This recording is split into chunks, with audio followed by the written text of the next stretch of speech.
the occasion of this very important briefing on a major new initiative between India and Bhutan on the establishment of rail connectivity between our two countries. Let me take the opportunity before the substantive briefing to set the context and say a few words about the relationship between India and Bhutan. As you are all aware, India and Bhutan share a relationship of exceptional trust, mutual respect, and understanding. This is a relationship that is rooted in cultural and civilizational ties, extensive people-to-people relations, and our shared developmental and security interests. These ties are reflected in very close contact at the highest levels. You would perhaps recall that Prime Minister Shri Narendra Modi visited Bhutan last year in March 2024, a visit during which he was conferred the Order of the Druk Gyalpo, which is the highest civilian award of Bhutan. His Majesty, the King of Bhutan, and the Prime Minister of Bhutan have been visiting India regularly. His Majesty the King was here earlier for attending the Mahakumbh, and the Prime Minister was here just a few weeks ago to attend the consecration of the Bhutanese temple in Rajgir.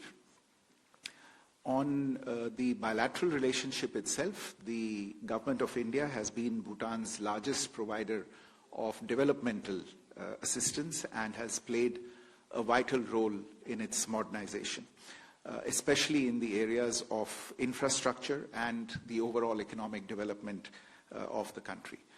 For the 13th five-year plan of Bhutan, which runs from 2024 to 2029, the Government of India has committed a support of rupees 10,000 crores, which covers project-tied assistance, high-impact community development projects, the economic stimulus program, and a program grant.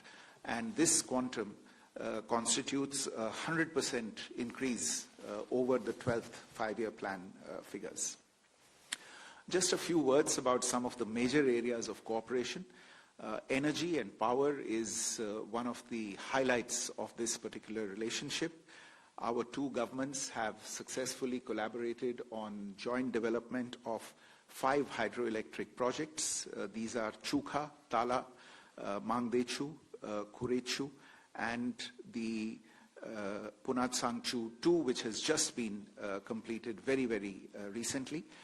In addition, Punatsangchu 1 is under construction. Apart from this, there are Indian private companies now that are engaging with Bhutanese authorities to develop power projects in Bhutan. Insofar as trade is concerned, India is Bhutan's top trading partner. We are the principal source of imports and the principal destination of their exports, accounting for nearly 80% of Bhutan's total trade. The 2016 bilateral agreement on trade, commerce, and transit establishes a free trade agreement between Bhutan and India, and also provides Bhutan duty-free transit for goods from and to third countries. Insofar as connectivity is concerned, this is a priority for both countries. You will hear more about it today, as I said, in the area of rail connectivity, but we have worked very closely together on road connectivity, establishing integrated checkposts and trade routes, new immigration points, as well as digital connectivity. Recently, in order to facilitate the movement of third country nationals, an integrated checkpost was inaugurated at Daranga in Assam in November 2024, and we feel that Bhutan will also benefit from the development of the Jogi-Gofa Inland Waterways Transport Terminal. This was inaugurated this year in February. In the digital domain, both the RuPay card and the Bhim UPI application have been launched in Bhutan.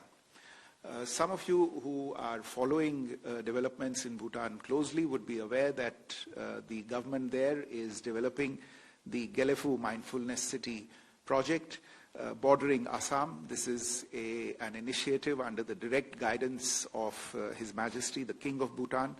It is envisaged as an economic hub connecting Bhutan with South Asia and Southeast Asia. It's a flagship initiative of the country, and the Government of India has conveyed its support to this initiative. Similarly, Samse, which borders West Bengal, is being developed as an important industrial town in Bhutan for manufacturing and export. And these links that are being worked on will be critical for enhancing cargo and passenger movement.